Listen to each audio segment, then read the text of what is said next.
any idea what it was like in terms of like the percentage of churches that were doing live video last year? Is 97% a major jump? Major. I haven't actually seen figures. What I've seen figures for is, as this began, week one, about third of the churches, maybe 30% or so, were doing some sort of live feed. Now, I don't know if that's as a result of this, or if a few jumped on early on in the game. I don't know. But then within 3 weeks, it went from 30% to 97% of churches have some kind of online presence now. That's incredible. Wow. It's the, public access was about the only way to get, or now cable channels, I guess, but to get church on TV. And those were very different than the church, at least I grew up in, is, you just don't have the production value and all of the theatrics that come with that. I think are necessary for a good production in general, but might not feel as authentic in church when you're actually sitting there in the pew. It's interesting, people trying to connect that way.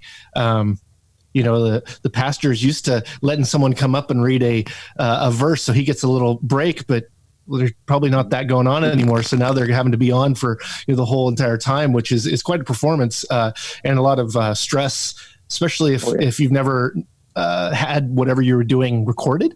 I just, if you're not used to that red light, it can be so nerve-wracking, especially the people that are well-versed in public speaking, like pastors are typically.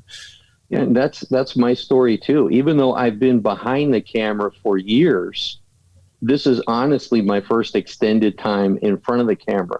So you're absolutely right. First week was like, I'm not sure how to handle this, and you're right. It's me talking for an hour and trying to connect. We've done a few things to help connect with other people. Like I always say, social media is supposed to be social. So for it can't be quite the same as church. Although I see people doing that where it's just the pastor standing and delivering a message, but I want it to be more interactive.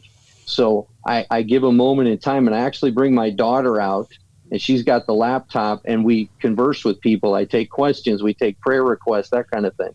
That's cool. I saw a concert, and the musician, I thought this was really interesting, is that they'd come on and they'd strum their guitar and kind of look around or whatever, but they're just setting ambiance. It's just creating an atmosphere to enjoy or whatever, calming people to the thing, and then he'd do his welcome or whatever. But then at the end of the stream, he says, I'm going to leave this on because some of you guys are talking to each other, and I want to allow you to continue to do this. If I turn off the stream, you can't continue to talk. So I'm going to leave it on for 5-10 minutes at the end so you all can talk about stuff, the way people would after a concert or any other thing.